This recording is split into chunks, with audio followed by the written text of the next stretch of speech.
Hello and welcome to another episode of Intuitive Conversations. I'm Tamara. And I'm Chantelle. And we ended our last podcast by talking about intuition, and we thought we might just carry that forward with a little conversation with each other about how our intuition speaks to us. So Chantelle, how does intuition speak to you? Intuition speaks to me like I feel like I'm wearing one of those spy glasses where you can see these red sort of things that other people can't see, either words or pictures, usually pictures, especially if I'm interacting with somebody. So that's how I don't know, I get sort of... Like an inner screen or something? Yeah, like an inner screen. So like if someone's talking about something's going to pop up. And it's not there for very long, which is why I interrupt sometimes. But sometimes I just grab onto that and speak it, and it will be like the thing that was supposed to... you just have this knowing too. Knowing is an intuitive thing. And also... I hear words, not audibly, but I like hear them in my head of like a direction of where to go, especially when I wake up in the morning, especially when I'm quiet, which is usually the only quiet time that I experience during my day is when I wake up in the morning. Yeah, those moments when you're a little more relaxed and kind of the ego hasn't made its appearance yet. And it's often when I ask. So if someone doesn't understand what I'm saying of when I hear something, it's the same exact thing of when you're thinking something or you're asking, or you're praying, quietly. You're saying those words, even though you can't hear them, you're not speaking them, they're said. And that's also how I hear. Okay. And for you? So that sounds, before I go off on my little intuition journey, it sounds like you are creating a receptivity, right? Because you make a request, and so then there's an opening. I often ask the night before. So that all through the night I can be, having dreams and messages, and then whenever I ask, I always get an answer. It's just so often we don't ask. Oh, okay. That is a nice segue into what I was going to say, because talking about dreams, and I love dream work, I find it fascinating. I think intuition speaks to me in patterns, in patterning, and I am alert to patterns, and just, it's almost like my brain collects information and then starts stitching together the things that connect. So with dreams, when a recurring dream keeps showing up, or when you have imagery that seems similar from dream to dream, starting to work on, what does that mean? And as you're sort of opening yourself to thinking about what your dreams could be telling you, then connections start popping up in things you see on Facebook and things that you are, a snatch of a song or something. Definitely. And that's what your training is in, guided imagery. Like you do Right. sessions of guided imagery, and you've done them with me, and they're incredible. And a guided imagery and journey is really just like an extended dream. You're listening to several cuts of music that together form a program with a certain feeling tone to it, and it carries you through this imagery journey that is like, it's like being an extended dream. We often talk about stories and how human beings are hardwired for stories, and we've talked about the hero's journey, which is like the archetypal big story that all stories are based on. So that big pattern is kind of underlying all of the myths and fairy tales, and so I love delving into those things. So when I find connections and patterns in things people will say or images that I see, and then it might remind me of a myth or a fairy tale, or and then a whole new layer of meaning just kind of wells up. Yeah, and numerology is like that hero's journey. Yeah, as a kid I loved numbers, in the sense that it just felt to me like every number kind of had its own personality. And I did enjoy math, because there were patterns in math with multiplication tables and just how numbers behaved and operated with each other.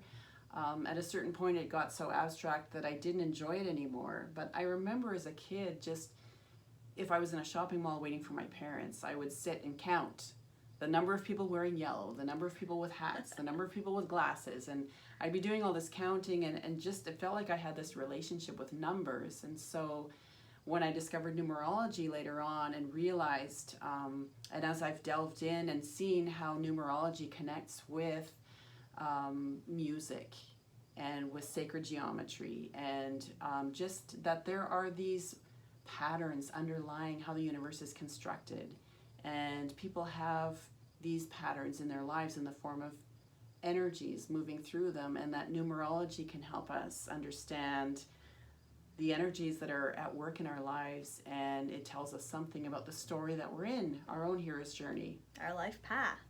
Right.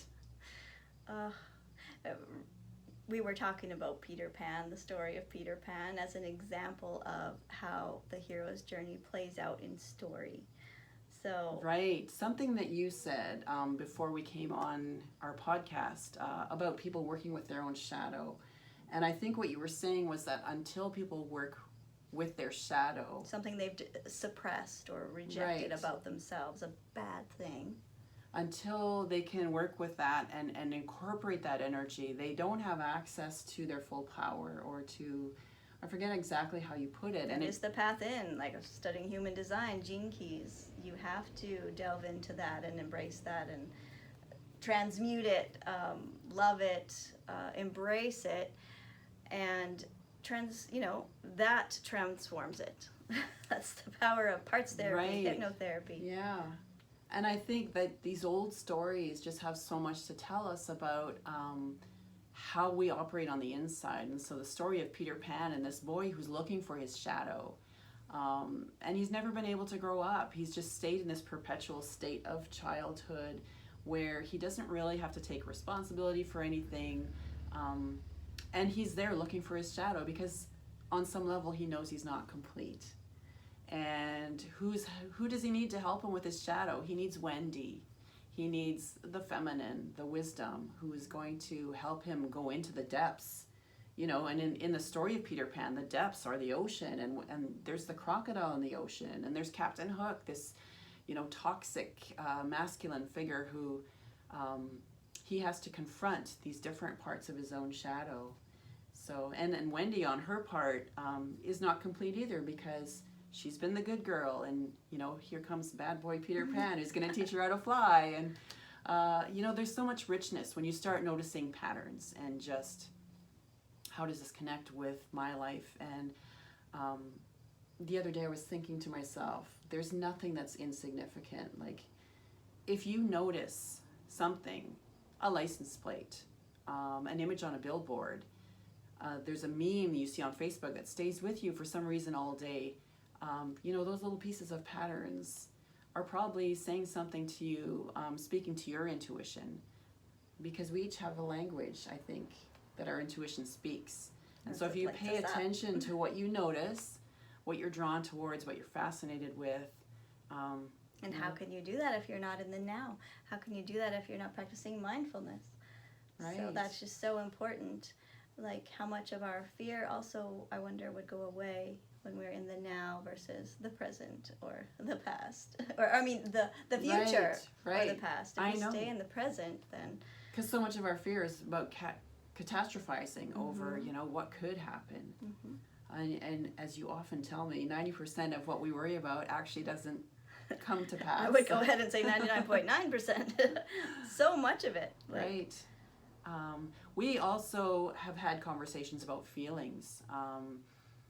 Coming as I do from an academic background, being an educator, I tend to spend a lot of time in my mind. And at this point in my life, I realize how much I've withdrawn from the whole feeling aspect. But I do know there have been times in my life where a certain feeling, a really strong feeling, has spoken to me as intuition. And I talked about a time when my family had moved to Ontario. We had uprooted our kids and moved them in order for my husband to take a job on a dairy farm.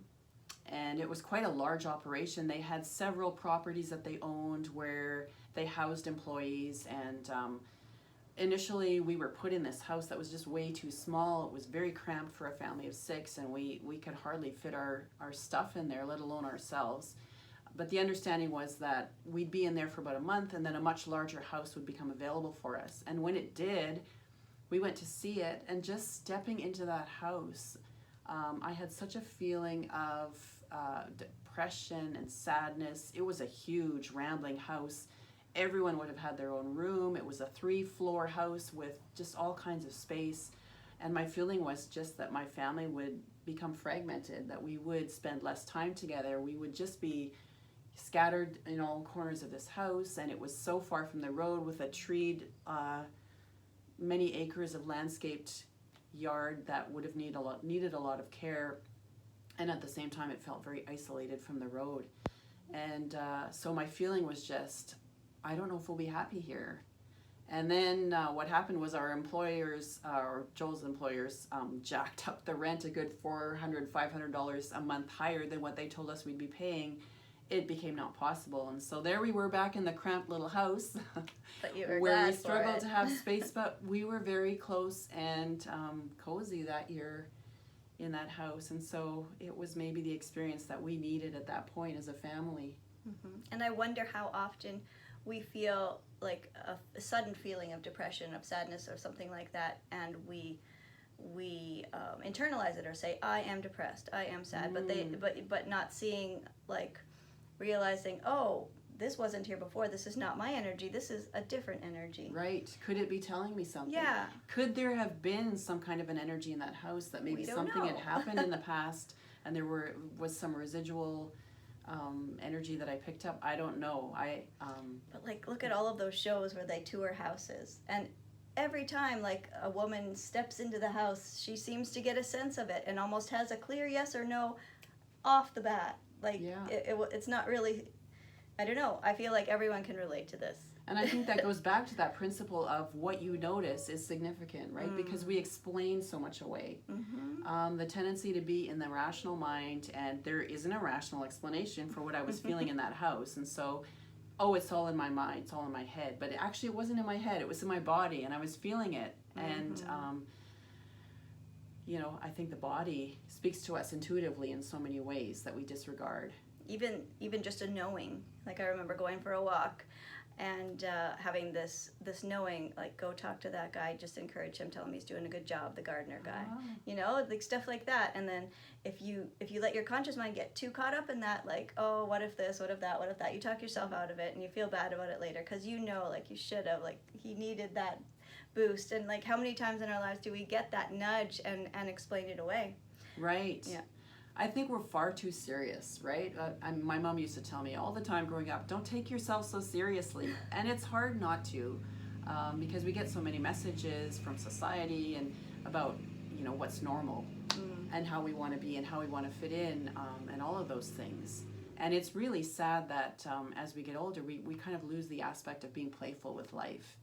And Sonia Choquette, who we've talked about before, who is a real mentor in intuition, talks about play and just, spend a day creating this intuitive persona for yourself. Maybe you have an inner wizard or an inner magician, and what does that character look like? I think all of us have an archetype, like that's Right. the smart one somehow, or...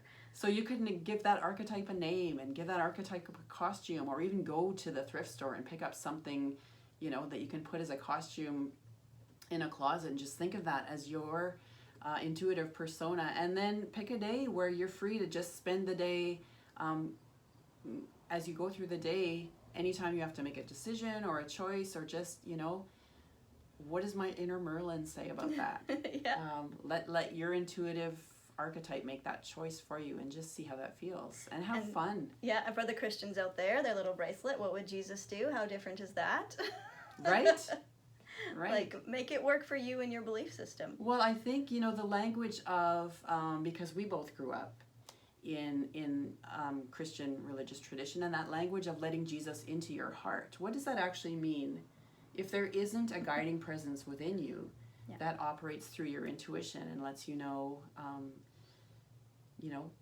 becomes sort of a compass to help you make choices and it reminds me of the what's that book, CIA pattern, where you can envision this like sort of oval table and bringing in different different characters. What are some of the characters you brought into your? They were just different archetypes. Right. And I had Edgar Casey there, I think, great American clairvoyant who was a real person of integrity. I think I had Anthony Gaudi, the architect, Spanish modernista architect. Some really creative people that I wanted to sort of channel their creativity. Like dead or alive, someone you know in person or someone you know of, it doesn't matter. You can, Superman, like anybody, right? Like you just bring them in and what would they say about this? And you really can, if you ask and you listen, hear different kinds of advice that you wouldn't necessarily hear from your inner critic or, your ego or anything. So yeah, I think that's another good way of just getting out of your own head, right? If you sort of think of putting on almost like a suit of clothing, putting on this other persona or inviting this personality into your space to say, well, what would you do about this? What would you think about this? And I mean, people do that with prayer and God also, right? Like, so you really can adapt this principle in whatever belief system that you have. It's basically the Bible verse, ask, seek, knock. Some, other belief systems use it call it something else, but it's definitely a key, like and I think an unused key. Being open to what comes too. I think the openness is a huge thing because we tend to want to frame things in, I'm looking for an answer to this problem and it's only going to come in this way.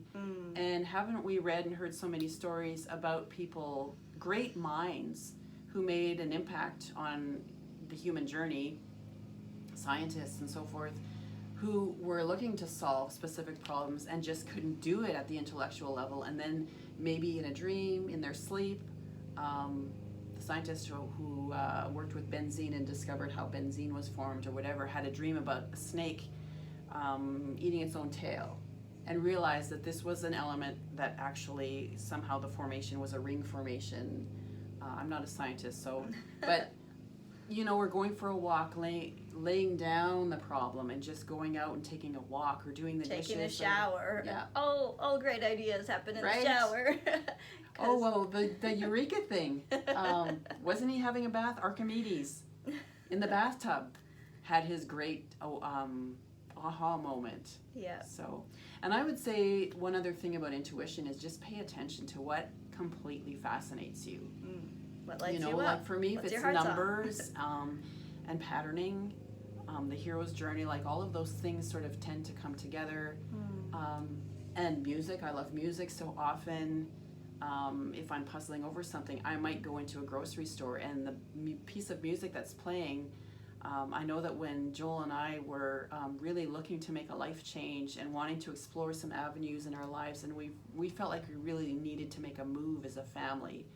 We were really exploring this, and several times when I went out into the grocery store or shopping mall or was driving in the car, the song that kept coming on was 2 Tickets to Paradise, Eddie Money, and that sort of became the theme song of, hey, the universe is working with us on this, and so don't see yet how it's all going to come together, but there is like a comfort and a trust. There was a sense that something beyond us was kind of at work in this situation, and that things would fall, and they did. Yeah. Everything kind of. And those were valleys in your life that you were more in tune and more pausing. Yeah. My valleys too, like the deaths of my brother and sister. I definitely put life on pause. Everything just seemed paused, and I saw so many signs all around me all the time, and it was just, my life was synchronistic. I was living in trust. Like, it was devastating yet beautiful. Yeah. So. That's another, you just mentioned synchronicities. I think that's another key way that intuition speaks to people is the synchronicities of, you're driving along thinking about somebody and you see the license plate in front that has their name on it. Or, the song comes on the radio that reminds you of somebody important to you that you've been out of touch with. And you think, I really want to have a phone conversation with this person, and then later in the day they end up calling you, paying attention to those synchronicities and just, what is this telling me? What is my intuition saying about why this is important? And so the main idea that I want to share is play, and just making it up. You told the story about like trying to do hypnotherapy, and that's sort of a thing, thinking, oh, I'm just making it up, but that is where the magic is. Like, that is where, like, your soul is psychic in Sonia's book. Like, your ego is less real. We talk ourselves out of so much that our imagination brings forth because we're trying so hard to be normal, to be respected, to Fit in, belong. Right, all of those things. And I have struggled with hypnotherapy because, my intellectual brain says, oh, yeah, you're just all making this up. I actually went for a past life regression because I was fascinated with the idea of past lives and what could I learn, and maybe some of the hang-ups in my life could be explained. And I struggled because all the prompts that the guide was saying, and I was like, yeah, right, I'm making this up. See lights over there? Okay, I'll see the lights. I'm doing this because you're telling me. And I just could not get my mind out of the way. And then at the same time, part of me was saying, okay, maybe you're making this up, but why are you making up that image as opposed to an infinite array of other images that could have appeared? And so whatever comes, we can work with. Our intuitive mind is bringing forth something. And that's the most important thing to work with. Right. When I'm with a client in hypnotherapy, when I ask a question, what's the most important thing? Or I tell the client beforehand, there's no way to do this wrong. The first answer is the right answer. Yeah. And your ego will try to talk you out of it after that. Just ignore that, Yeah. like... So an interesting way to experiment with that is to put on a piece of music. If you are dealing with a question or looking for your intuition to speak to you about something, put on a song that suggests itself to you or a piece of music, and just either do some drawing or just sit with your eyes closed and what images come to mind, and just or dance. Yeah, do a little bit of noticing what that says to you, what your images might be saying about that particular issue. So there really are, it's an endless number of ways hundreds of ways. Like, I mean, you can go with like the senses, sort of like the hearing, the seeing, the feeling, those kind of things, but there are other avenues, channels. Like, we could talk till we're blue in the face, but I think we're to our 20-minute limit. And I think that I just want to reiterate what you said about being playful. I think that's the key. That imaginative and playful. Right. All life's a stage, and we are merely players. So we are acting in our own stories, our own heroes' journeys, and there's endless scope for us to play with what's the material of our lives, and just people are like, what is my purpose? What is my end goal? Well, I don't feel like we're going to see that end goal necessarily. We're on this winding path in the dark, and we just go with what feels good. Like, that is the path. And I think any end goal leads to another hero's journey, right? It's an endless cycle, and again, patterns. So following your heart song, like we always say, that is, your intuition. So if anyone wants to comment about how their intuition speaks, we'd love to read comments. Yes. And respond to them. And until next time, keep following your heart song.